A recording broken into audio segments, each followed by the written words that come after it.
Hey everyone, welcome to the new patch notes for Warhammer Online, Return of Reckoning.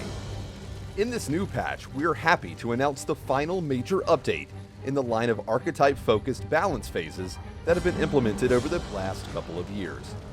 Following the previous patches aimed at tanks, healers, and melee DPS, this patch brings new updates for ranged DPS careers, new top-tier talismans, and some RVR and PvE updates. To start things off, here are some of the highlights of each career update.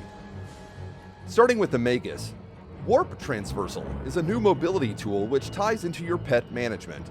Your demonic disc connects with your minion through the warp, sending you surging toward your summoning circle, allowing the creation of clutch moments by using it to quickly fall back and juke your enemies.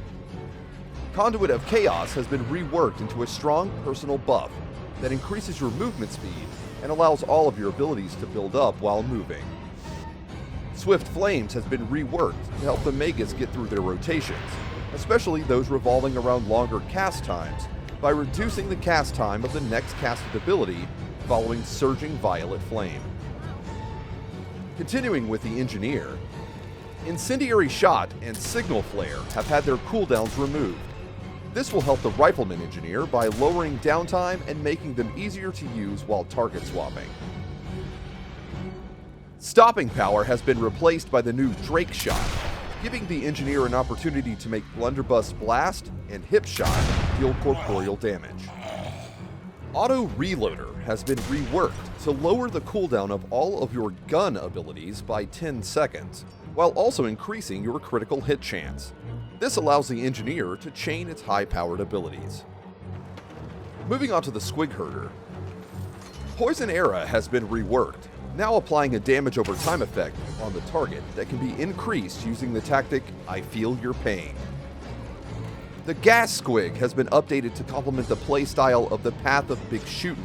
It can now do additional damage with the reworked Goop Shootin' ability. For the melee Squig Herder specialization, several improvements have been made to the synergy with their squigs. Horde Squig and Summon Squig are now castable on the move. Also, Hard Noggin now increases the damage of your squigs. Continuing with the Shadow Warrior.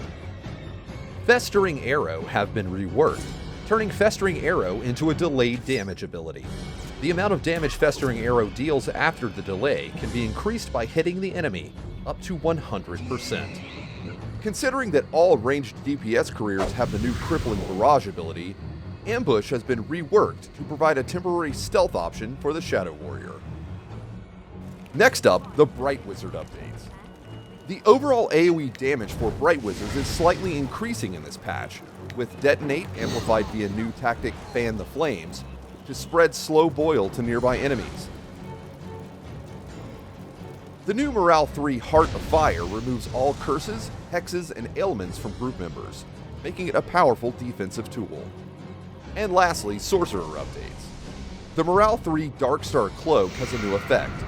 For 10 seconds, it reduces all incoming damage taken by 50%, and reduces the cooldown of abilities by 10 seconds.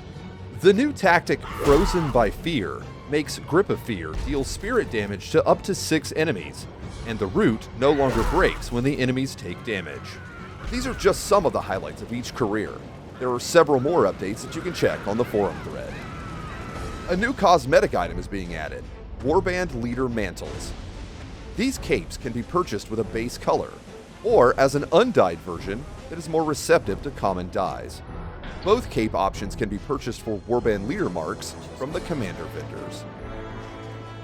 Keep Lords in T2 and T3 have had their armor reduced by 20%, as many of these were taking longer than intended to defeat. Among many itemization updates, the long-awaited price reduction for Victorious and Triumphant rings has arrived, with each ring now discounted by almost 7,900 war crests. If you already purchased one of these rings, you can find a refund option located in the Triumphant and Victorious vendor list.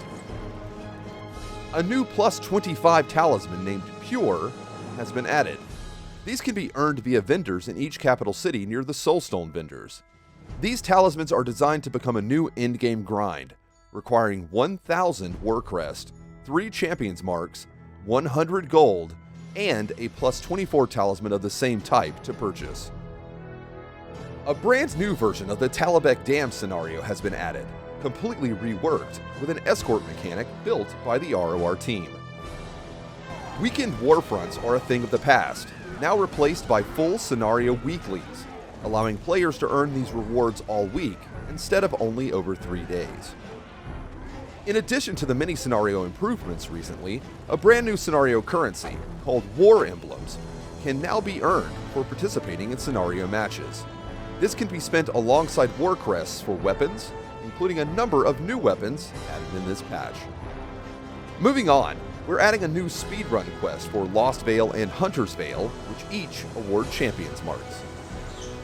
A new teleport is also being added in Drillel's cave after defeating the boss. This will fast travel players closer to the next wing, improving the dungeon's flow so groups no longer need to temporarily drop group to maintain a fast run. That's all for this top-level look at today's patch notes, and there's even more detail and information included in the full thread.